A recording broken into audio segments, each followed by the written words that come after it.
Good morning from Universal Studios. I'm doing something I've never done before. I'm going behind the Screams tour, unmasking the horror. Gonna get to see 3 of the houses before Halloween Horror Nights begins. I can't show a video of it, but I think we're allowed to take photos, so stay tuned. Working on a video, but also taking you into the park today just to see the set that they have so far. But I'm running a little bit behind, so gotta get going.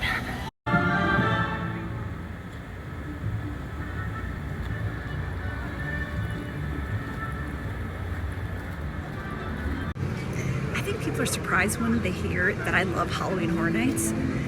I am not a huge horror movie fan. That's not what it's about for me. And so when I come into this, it's all about the appreciation of the makeup, the costumes, and the sets.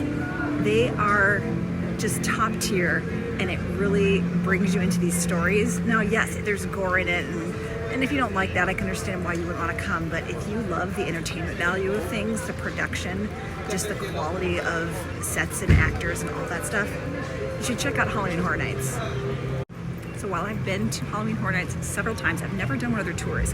And so I'm gonna be doing their 3 house behind the Screams unmasking the horror tour. And I cannot wait because I love the behind the scenes type of thing.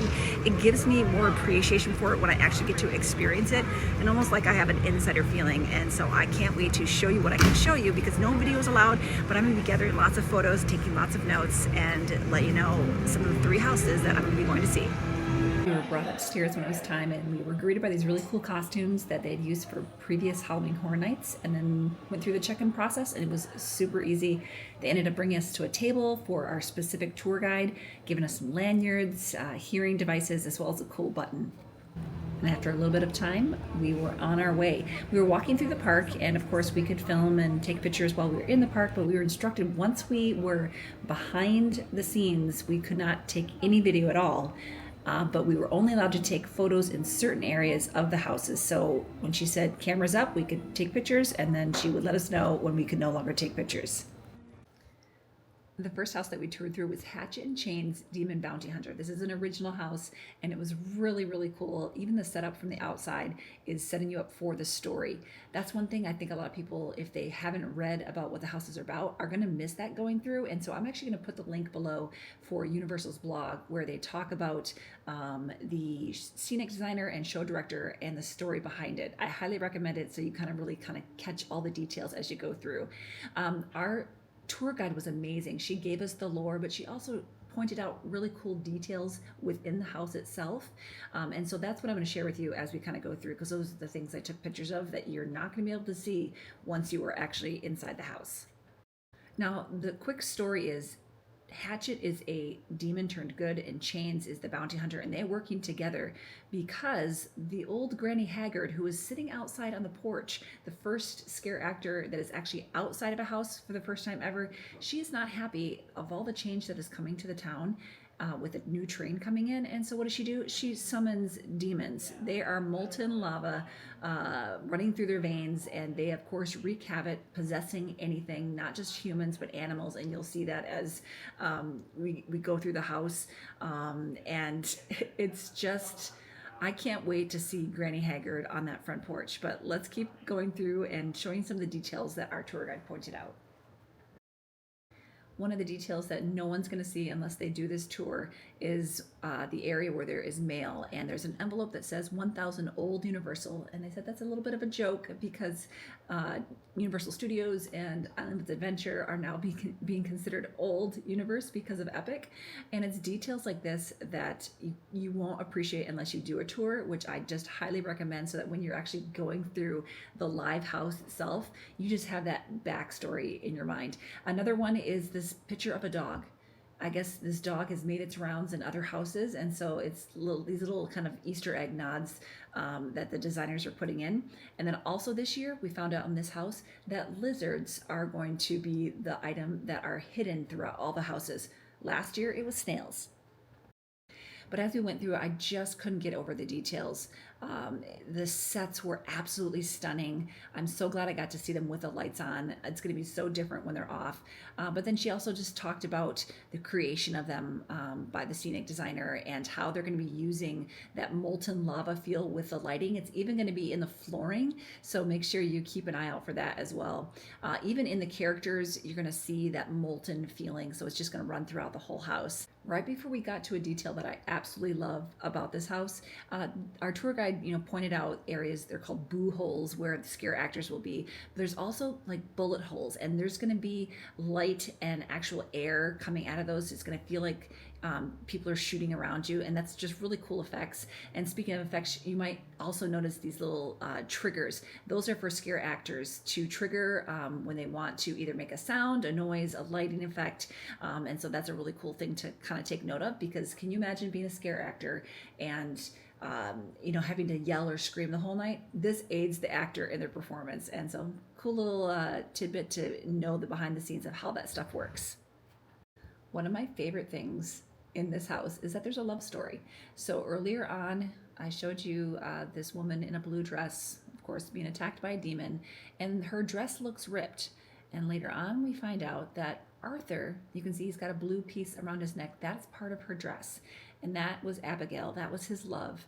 And so there's a little bit of a love story in this scary house, which I couldn't get over the detail that people will not see as they're going through this house. But if you do the tours, you have that really cool backstory. And so again, I highly recommend it. The next house we went through was Dolls Let's Play Dead, and it was right next to the Bounty Hunter house, and so it was easy to get to. And it was fun seeing this during the daytime too, because the colors were actually really beautiful. And this backstory is about Lila, this little girl who unfortunately likes to torture her dolls and toys, way worse than Sid from Toy Story ever did. And so as you go through the house, you see like the progression of her torture. It gets worse and worse. And unfortunately, when you study a serial killer, Lila unfortunately has some of these traits. And so you see that in how she progresses in her torture. When you walk into the house, you've been shrunken down to the size of a toy. So you are now given the perspective of what it's like to be one of these toys. And in some scenes, Lila is going to show up and you're going to feel like you are also in danger of being tortured. Now that we knew about the lizards, we kept an eye out for them, and it was really fun to hunt them in the daylight. So keep an eye out for them here in my video. When we walked in, it was immediate, the size change. It was done so well. We felt like we were the size of toys. You can see that little rat trap there, and there is a tail in there. Keep that in mind for later for how Lila's torture progresses. But the details were incredible. Another thing she pointed out, beyond the actor triggers that you can see on the floor there will be guest triggers as well. So if you see a button that you could possibly push, if it lights up, push it and see what happens. Super fun way to have the guests be a little more interactive in the house itself. Another nod to the designers. On the hanger itself was Chris McKinney, who's the designer of the house. And so there's nods throughout the house for the designers and teams who worked on that. And I just love that so much. One of the guest activated triggers is a whisker tickler. And there's going to be a red button on the side, and supposedly it's going to make it vibrate. So I'm excited to kind of check that one out. The batteries I saw and then saw again later in one of the scare zones. And so I loved how they kind of tied those two together. The bed sheets in this room are a nod to Jack the Clown. Again, past Halloween Horror Nights, which was really fun. But just the element of feeling things in this house as the toy, I thought were just really cool. Like, you're gonna feel getting heated up in her oven, the heats and the lights, and she's progressing now to burning things. So you've got the fire and electrical, and her torture is definitely advancing. There's also one point we end up under Lila's bed, and it feels like it with all the dust bunnies, but there's also dripping, and that is a water effect, and you can tell also because the floor is different. And that is also another trait of a serial killer, is bedwetting. So they let you know where Lila is heading, unfortunately. As I mentioned before, there were some rooms we couldn't take photos in. So that rat, yeah, Lila went to the extreme of not just torturing toys, but torturing animals. So we see the rat later on. We've just seen two of the houses, taking a little bit of a pit stop for either bathrooms or drinks, and then we're going to go see the third. Final house, Grave of Flesh. This one brings you to the existential questions, what happens when you die, and you start off in Hellmouth Cemetery, which really kind of means Hellmouth. You are coming to your own funeral, and unfortunately, it doesn't matter how good you were, you're going to hell. And so it's talking about the eternal torture, different phases of an afterlife. And so you are starting off at your funeral looking up out of your grave. It was a really wild perspective. You're also walking on a drip floor, so you know that you're going to be getting a little bit wet, almost like it's raining, or people said maybe the tears over you. So there's a lot of not just visual, but you're going to feel it as well. So the first area, a lot of it is stuff in the walls. It's just amazingly done. The artistry and the rock work is really cool for something that is temporary. And then it's eventually going to kind of move you into different phases of an afterlife, different fears when you die. And so the first part is kind of like you're underground, and it's heightening your claustrophobicness. So just be aware of that. Another one is where you just see a bunch of stairs. That's another space where like it's just this, there's no way out, never ending. So playing on those different fears. Another room had more of a ethereal feel, but it also kind of played on the suffocation of not being able to breathe and what that might be like for eternity. And so they've got some, things all wrapped up and just kind of heightening that claustrophobic, not being able to breathe feel. So if you have claustrophobia, you might want to skip this house because you definitely feel you are in tight, small spaces and you don't know which way you're supposed to be going. And it might heighten that sensation. So maybe a skip if you suffer from that.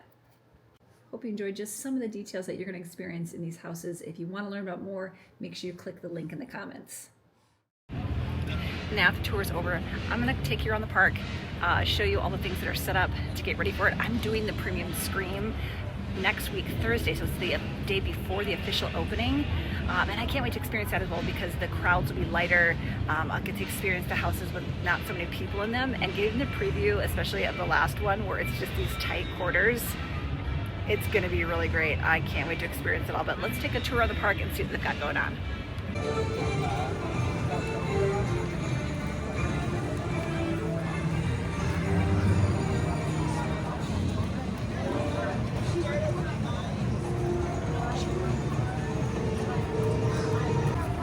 All right, this is where the opening ceremony is going to happen.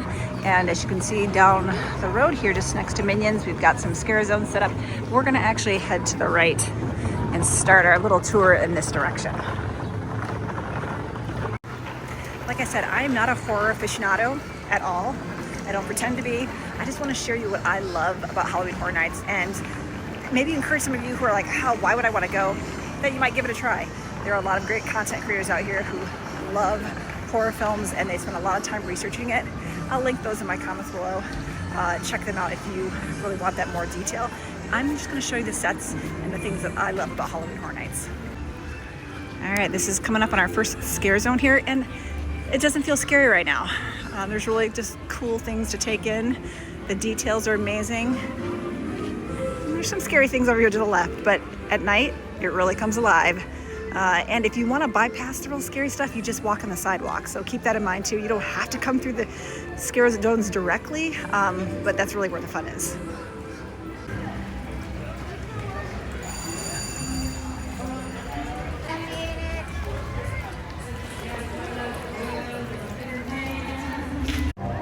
Coming up on one of my favorite little sections because I love pumpkins, but it's right near the Central Park Crepe, so let's go check it out. So this is Crooked Lane, specifically the cat lady of Crooked Lane. Well, you think she might love cats, and that's just what she's about. She actually loves when trick-or-treaters come, and she turns them into cats, but doesn't just turn them into cats because she loves them. She actually eats them. But I love the details. I love the pumpkins. These will all be lit up at night. So fun. All right, let's check out what's going on over here. This is ominous. You got a shoe, which means that used to belong to somebody, including costumes and trick-or-treat pails. It's actually kind of sad. I mean, look at this cute little backpack. No longer belongs to a child. And a bike with another trick-or-treat pail. She's not a witch, the children all say as she posts her cats of orange, black, and gray. She lifts her ladle and offers a taste. They drink it all down, not a drop goes to waste. We even have some partially eaten candy, but all just remnants of the kids that used to be here. All right, so the potion sets in turning hands into claws, and long feline teeth protrude from their jaws. The children all scream as they become beasts, and they'll hunt their friends to add to the feast. The moral of the story, and it should be plain, never trust the cat lady of Old Crooked Lane. So we've got this structure here, a little cat pedestal, but it looks like you'll be able to walk through it at some point, just kind of this enclosed area, which again at night I imagine is going to be really, really fun. Oh, look at this little cat we've got here. Check out the stained glass. You can see like the silhouette of a cat head, and so I'm sure that's gonna be really beautiful at night. And then let me show you something I learned on the tour. So we've got these little pedals here, and this is for the scare actors, so they can activate their own theatrical triggers, whether it's a light effect or a sound effect. So if you see those around, that's what they control to help them, because of course, can you imagine them screaming all night long? They have to have something to help enhance their performance. And so when you see those pedals, that's what that's for. So one of the things beyond the lower crowds for the premium screen experience the day before the official opening is that we're gonna be able to try all the foods. Everything's gonna be available for free that's included in the cost. And so I'm really excited for that too, because there's some really amazing themed food. While this area of the park does not have these scare zones, it is leading you to the entrances of some of the houses. So if you come to Halloween Horror Nights, make sure you come all the way to the back, because they've got it all over the park. It's not just towards the front.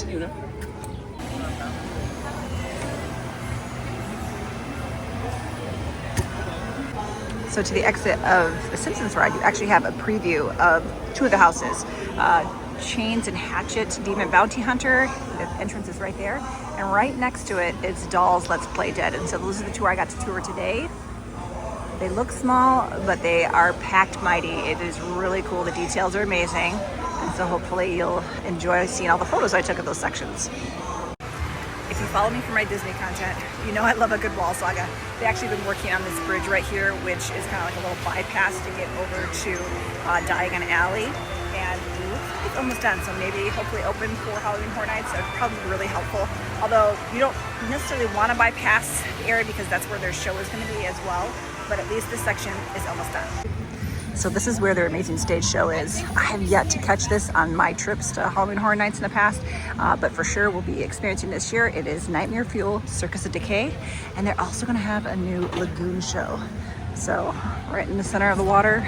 Excited for all of these things, but I've heard amazing things about this show. I'm a huge Harry Potter fan. It's one of the reasons I love coming to Universal, because I love the Wizarding Worlds. And during the Halloween Horror Nights, if you've ever wanted to duel with a Death Eater, this is your chance to do it. It is the most amazing experience. They put on their own little show itself. Nothing goes on right now, of course, in Diagon Alley, except for their standard shows. But Death Eaters come out for Halloween Horror Nights. Quick little note here in case you weren't aware, you've got the night bus here outside of Diagon Alley. While it's really cool to interact with the conductor and the shrunken head that they have at the front, you can actually enter the night bus from the back. So let me quick show you.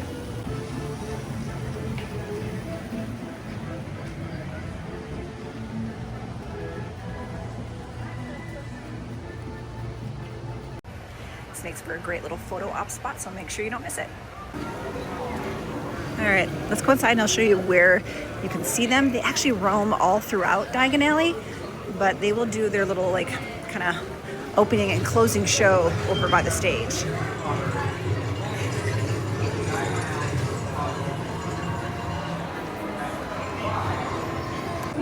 Another quick little note, lots of people will hold their cameras here because they don't know when she's gonna breathe fire, but she does it every 10 minutes on the 10. So you'll start to hear her growl, and then she'll blow her fire.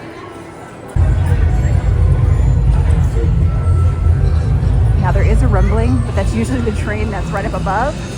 Oh, but here she goes.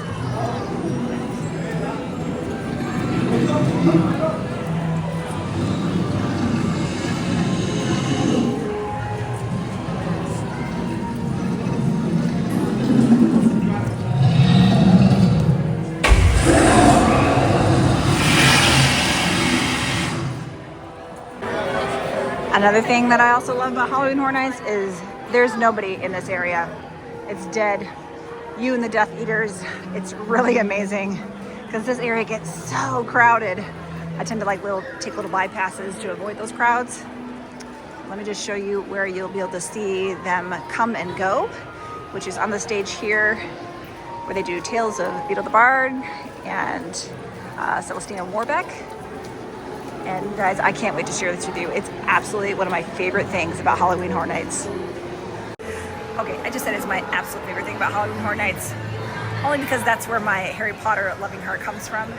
But it's about the details. It's about immersion, and everything about Halloween Horror Nights is that. So there's a lot of things I love about it, but the Death Eaters are on the top of my list. Another thing, rides will be open. So we got 15 minutes right now, but generally almost a walk-on during Halloween Horror Nights. Another tip I have, which is for Ollivanders, is go at the end of the night. There will be hardly any lines. You're going to wonder if it's even open, and you'll have a better chance of getting selected. So there's my a little Wizarding World tip for you, is wait till the end of the night to go to Ollivanders. But I get it. You want to go there first because you want to get a wand. So understandable if that's where you start, but if you want the best chance to get selected and have a really great view, do end of the night. This is another popular photo spot, but also if you go in and dial magic, you'll get to hear from the Ministry of Magic.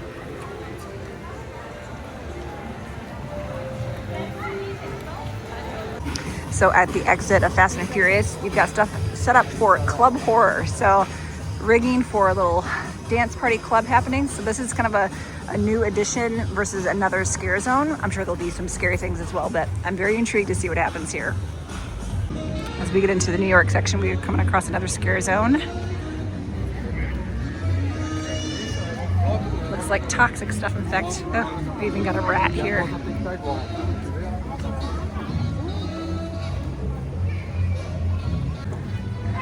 And another area here, Toxic City, Spill. Now, BizCon, that was on one of the props in the house that we saw. So it's their, brand that they use. So it's kind of fascinating that those are kind of tied together. I'm sure a little scare actor will be here as well. And it looks like you can actually see it extend into this area as the green toxic stuff is kind of gone down into the alleyway. This alleyway here is never occupied. It's actually a fantastic place if you come to Universal Studios and need a little bit of a break. This is a place to go. Looks like we're gonna have something right here as well, possibly a food location. But yeah, nice little quiet place to take a break from the sun. Now there is, music and stuff over here, so it's not completely quiet, but it's lack of crowds. So if you want to get away from crowds, this is a great spot. Scare zone continues in front of the Revenge of the Mummy. Oh. Got another rat. And other things, are covered up because they're, not appropriate for daytime park viewing. And I love these vintage cars over here.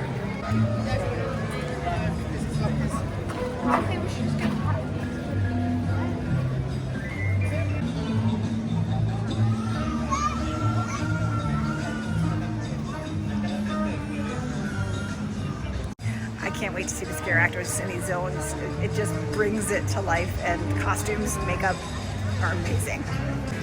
Looks like we've got some food stations set up too. This is often where food will be located, like for Mardi Gras and other events. So we've got down here the Firefly Funhouse. Another food location for Terrifier. This clown terrifies me. I might be most scared of this one. Usually I'm not too worried about being scared of things, but this guy definitely scares me. If you have a fear of clowns, you may want to avoid this one. I don't know about you guys, but that sky is telling me it's time to call it quits. Hoping it doesn't just absolutely start pouring on me right now, but just want to say thanks for joining me on a little sneak peek of the houses, touring around just to see where the scare zones are and what is to come for Premium Scream next week. I can't wait to experience it. I've never done that either, where I'm going to get to experience low wait times, try any of the foods I want to try, and I'm going to take you guys all along with me. So keep following along. Let me know in the comments, have you been to Halloween Horror Nights before? Are you an expert at it, a novice like me, or you're like, I don't want to go? Let me know if you're that camp too, because maybe I can change your mind. So thanks for following along, and I'll see you next week.